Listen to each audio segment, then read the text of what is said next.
അപ്പൊ നമ്മുടെ ശ്വേത ചേച്ചി ചേട്ടനോട്, അതായത് ശ്രീ ചേട്ടനോട് ഏറ്റവും കൂടുതൽ ദേഷ്യപ്പെടുന്നത് എന്ത് കാര്യത്തിനായിരിക്കും? എല്ലാ ദിവസവും തന്നെയാ പണി. മൂപ്പരോട് എന്ത് മീൻസ് ഞാൻ പറയും, കണ്ണാ ഇത് ചെയ്തു തരുമോ എന്ന് പറഞ്ഞാല് അപ്പൊ ചെയ്തു തരാം. അത് ചിലപ്പോ 1-2 ദിവസം അങ്ങോട്ടെല്ലാം പോകും. അത് ഒരു നോർമൽ ഹാബിറ്റ് ആണ് മൂപ്പരുടെ. അത് മറന്നുപോകും. ശരി കണ്ണേട്ടാ, ഞാനൊരു പിശുക്കനാണെന്ന് മൂപ്പർക്ക് ഭയങ്കര ഒരു അഭിപ്രായമുണ്ട്. പക്ഷെ ഞാൻ പറയാം പിശുക്കനല്ല, അതിന് ഇടയ്ക്കിടയ്ക്ക് മൂപ്പർക്ക് ദേഷ്യമുണ്ട്.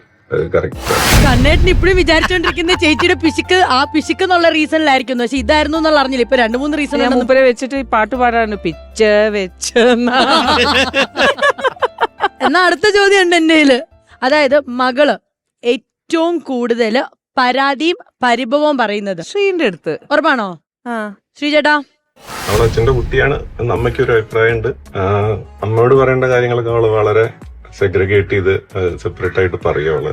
എന്നോട് എല്ലാവിധ സ്കൂള് മുതല് ക്ലാസ്സിലുള്ളത്, പിന്നെ അവൾക്ക് എന്ത് വേണം, അവളുടെ പ്ലാനുകള്, കൂടുതല് ഒരു എൻഗേജ്മെന്റ് ഞാനായിട്ടാണ്. ഈ കപ്പിൾസ് ഡേയില് ചേച്ചിക്ക് ചേട്ടനോട് എന്നാ പറയാനുള്ളേ? I love you Kanna.